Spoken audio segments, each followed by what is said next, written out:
20-godišnja Ana ne mora više strahovati hoće li oboljeti od raka dojke poput svoje majke. Najmoderniji genetski testovi omogućavaju joj provjeru rizika oboljevanja od pojedinih nasljednih bolesti. Geni su nosioci informacije o nasljeđu smještenih u DNK i odgovorni su za boju očiju, krvnu grupu i ostale naše karakteristike. Ponekad naslijedimo i promjenu, mutaciju pojedinog gena koja može uzrokovati genetsku bolest. Genetički testovi pronalaze mutacije gena i to tako da otkrivaju nepravilnosti u građi DNK, odnosno redoslijedu njihovih baza. Genetski testovi su testovi kojim pacijent dobije, odnosno klijent, uvid u svoj genetički profil i na taj način može svjesno djelovati na svoje zdravlje, odnosno na odgodu pojave bolesti.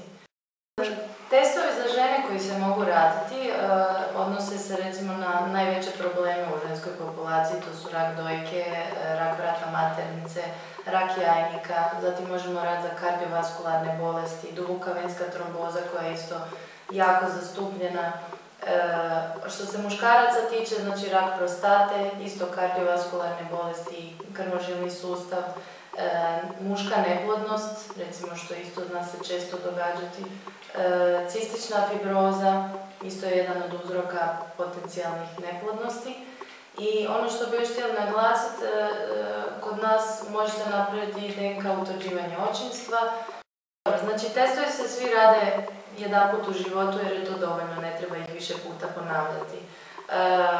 Kad spomenemo CSI, onda svi imaju nekakvu viziju zapravo kako se testovi rade. Prednost testa je to što je vrlo bezbolan, nema potrebe vađanja krvi, nego mi radimo uzimamo unutarnji bris sluznice obraza.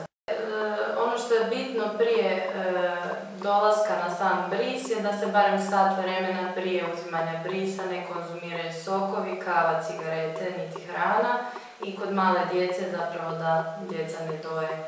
Dobiveni materijal šalje se u laboratorij gdje je potrebno tjedan dana da bi se uzgojile stanice i još tjedan dana da bi se analizirale, a u pojedinim slučajevima i duže. Rezultati testa su povjerljivi i dostupni samo vama i liječniku. Ukoliko saznate da nosite promijenjeni gen, preporuča se razgovor s specijalistom genetičarem. Trenutno nemate razloga za brigu.